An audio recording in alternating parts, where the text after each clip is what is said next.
नमस्कार, आप देख रहे हैं पाटलिपुत्र की पॉलिटिक्स। मैं हूं परवीन शेख। बिहार की बांकीपुर विधानसभा सीट पर उपचुनाव की तारीख का ऐलान हो चुका है। 30 जुलाई को वोटिंग होगी। हाई प्रोफाइल बांकीपुर विधानसभा सीट बीजेपी के राष्ट्रीय अध्यक्ष नितिन नवीन के राज्यसभा जाने के बाद खाली हुई। इस सीट पर बीजेपी का दावा है कि विरोध में कोई भी चुनाव लड़े कोई फर्क नहीं पड़ता। नितिन नवीन यहां से 5 बार और उनके पिता 4 बार विधायक रहे, इससे इस क्षेत्र में विकास जगजाहिर है। बीजेपी ने अभी उम्मीदवार के नाम का ऐलान तो नहीं किया। वहीं बांकीपुर से जनसुराज के प्रशांत किशोर के उतरने की अटकलों ने सियासी तापमान जरूर बढ़ा दिया है। बांकीपुर में क्या है चुनावी समीकरण, इस मुद्दे पर ज्यादा चर्चा के लिए स्टूडियो मौजूद हैं कैपिटल टीवी के executive editor Rajiv Kumar. Sir, आपका बहुत बहुत स्वागत। धन्यवाद।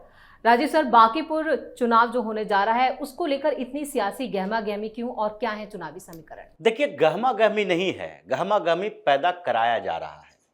प्रशांत किशोर बिहार विधानसभा चुनाव के बाद इररिलेवेंट हो गए थे। उनसे सवाल किए जा रहे थे, आपने बहुत मेहनत की, आपने पदयात्रा निकाली, आपने कुछ मुद्दे उठाए, भले ही वो घिसे पुटे मुद्दे थे जो लोगों तक आपसे जुड़ाव स्थापित नहीं कर पाया। आपने कैंडिडेट को चुनने में भी एक सामान्य से ज़्यादा सतर्कता बरती और उसके बावजूद आपका रिजल्ट क्या हुआ, परिणाम क्या हुआ? शून्य बटा सन्नाटा। तो ऐसे स्थिति में आपका आगे का राजनीतिक कैरियर क्या है?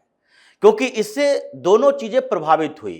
प्रशांत किशोर का बिजनेस जो आईपैक के माध्यम से करते हैं, ऐसा नहीं है कि आईपैक से इस्तीफा देने के बाद, बोर्ड ऑफ डायरेक्टर से इस्तीफा देने के बाद प्रशांत किशोर ने कभी ये नहीं कहा कि आईपैक जो कंपनी बनी हुई है उसमें इनका स्टेक कितना, शेयर कितना है, क्योंकि इनका खर्च तो उसी से चलता है।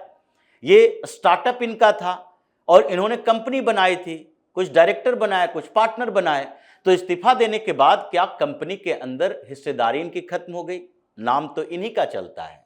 अभी भी आईपैक की बात की जाती है तो इन्हीं के स्ट्रेटजी के ऊपर चर्चा होती है। इनसे अगर कोई पार्टी के बड़े नेता, चाहे उद्धव ठाकरे की मुलाकात हो, राहुल गांधी, प्रियंका वाड्रा की हो, या फिर आम आदमी पार्टी में अरविंद केजरीवाल की हो, इसी आधार पर होता है कि भाई पॉलिटिकल स्ट्रेटजी बनाने वाले व्यक्ति हैं और इनकी कंपनी अभी भी है। ये कहीं न कहीं पीछे से ही सही रणनीति बना रहे होंगे। तो इनका बिजनेस है, बिजनेस भी प्रभावित हुआ कि जो व्यक्ति खुद ही अपने इतने मेहनत के बावजूद 2-4 सीटें नहीं ला पाया, एक प्रेजेंस उपस्थिति दर्ज नहीं करवा पाया, उसका क्या होगा?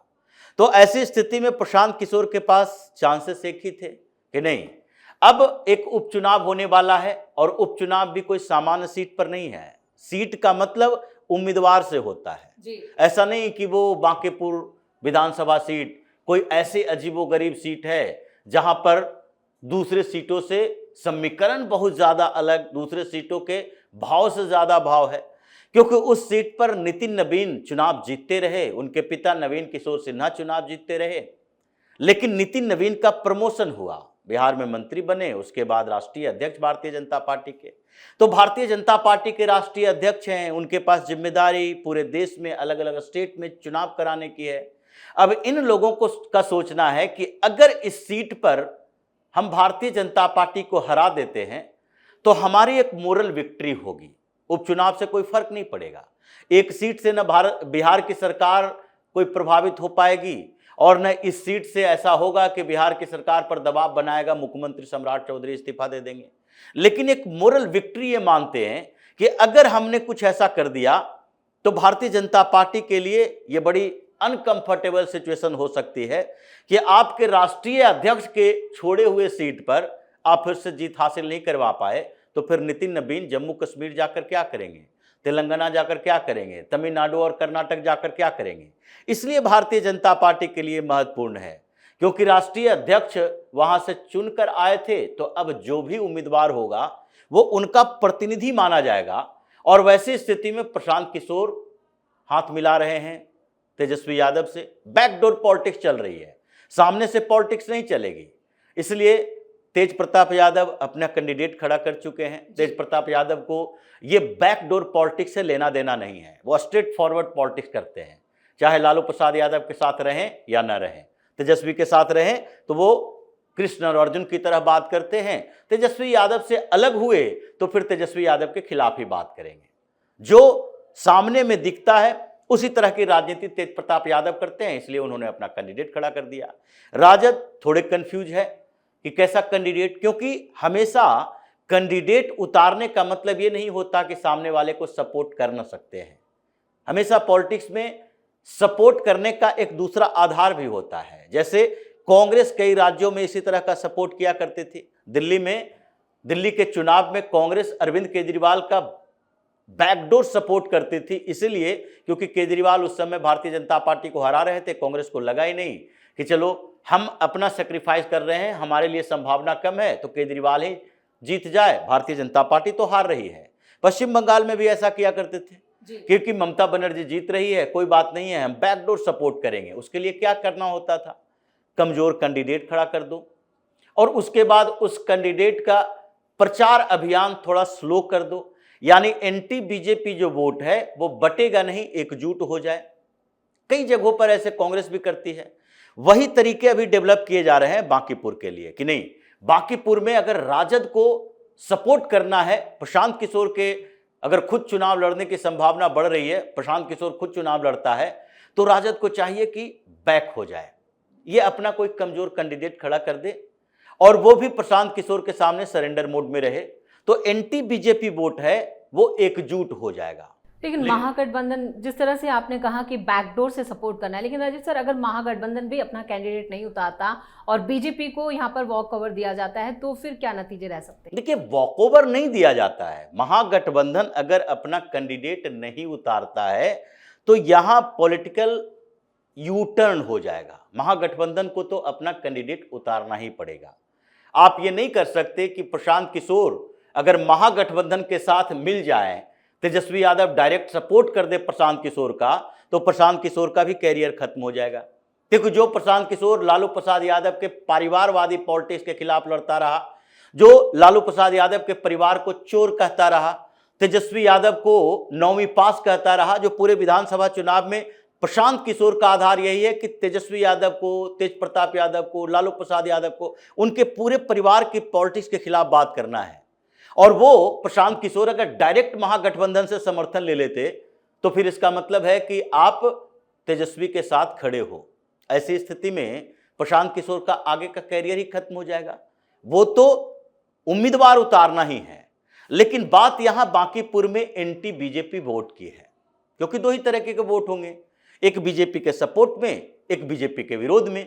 और एक बीजेपी के जो सपोर्ट में वोट होंगे वो कितना परसेंट तक हो सकता है, बीजेपी के जो विरोध में वोट होंगे वो पूरी तरह से एकजुट भी हो जाए तो क्या प्रभाव पड़ेगा। क्योंकि 1995 से पहले ये पटना वेस्ट हुआ करता था, जब बांकीपुर विधानसभा का नाम नहीं था, पटना वेस्ट हुआ करता था, जब नितिन नवीन के पिता नवीन किशोर सिन्हा 1995 में पहली बार वहां से चुनाव जीतकर आए थे।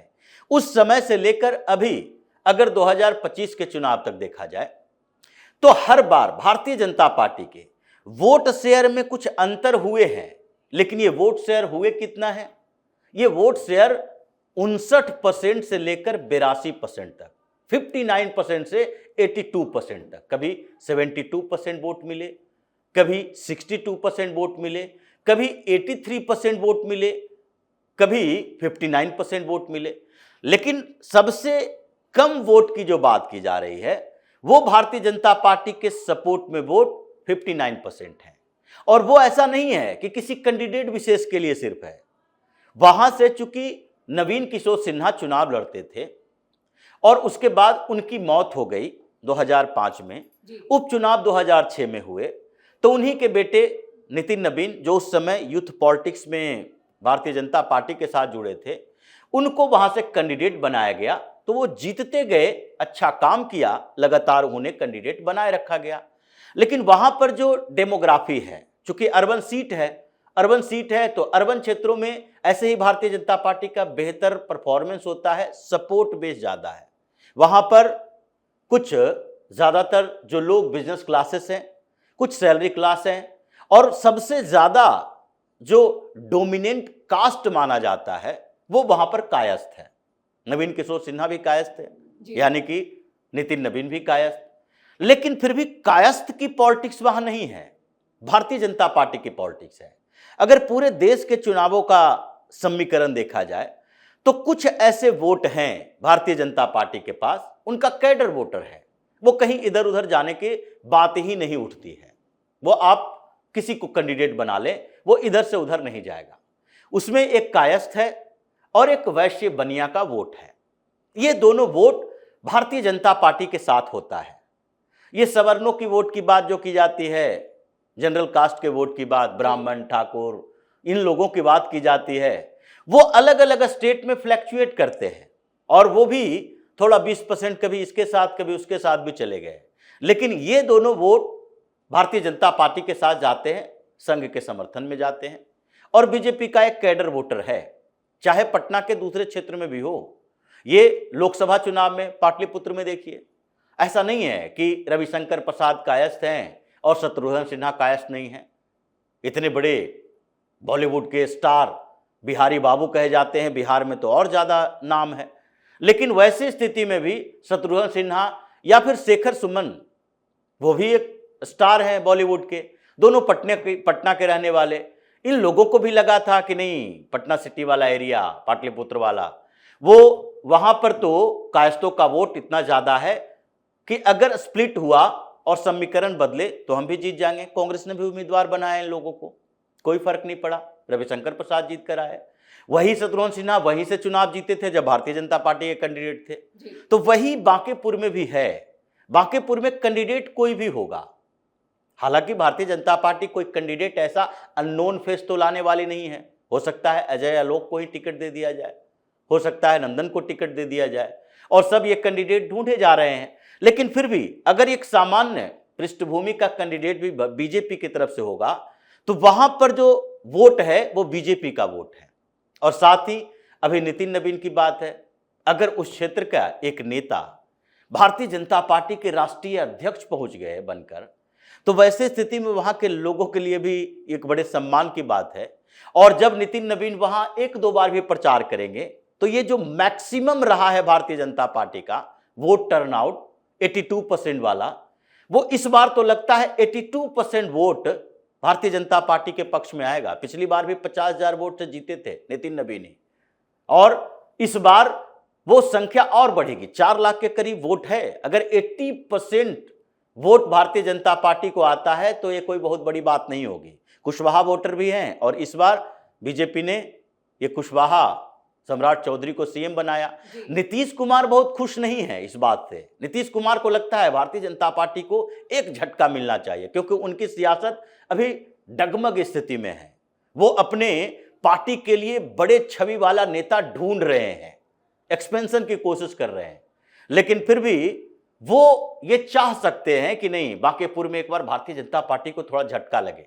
लेकिन जो स्थिति अभी है उस जगह पर अकेले दम पर बीजेपी 82% तक वोट लाई है और इस बार 82% का भी रिकॉर्ड पार कर सकता है। जो स्थिति दिख रही है, एक तो सरकार के साथ साथ उस क्षेत्र में जहां पर भारतीय जनता पार्टी ने राष्ट्रीय अध्यक्ष बनाया है, और तीसरे स्तर पर अभी बिहार में जो नेतृत्व परिवर्तन के बाद सत्ता परिवर्तन हुआ, नीतीश कुमार के हाथों से जाकर बीजेपी के हाथों में सरकार आई, सीएम बने हैं सम्राट चौधरी, उसका भी इंपैक्ट दिखाई पड़ रहा है भारतीय जनता पार्टी के लिए कि नहीं, अभी बीजेपी को मैक्सिमम सपोर्ट करने की जरूरत है। जो उसके लोग हैं वो कर रहे हैं कि मैक्सिमम सपोर्ट करो, ये प्रतिष्ठा की लड़ाई है।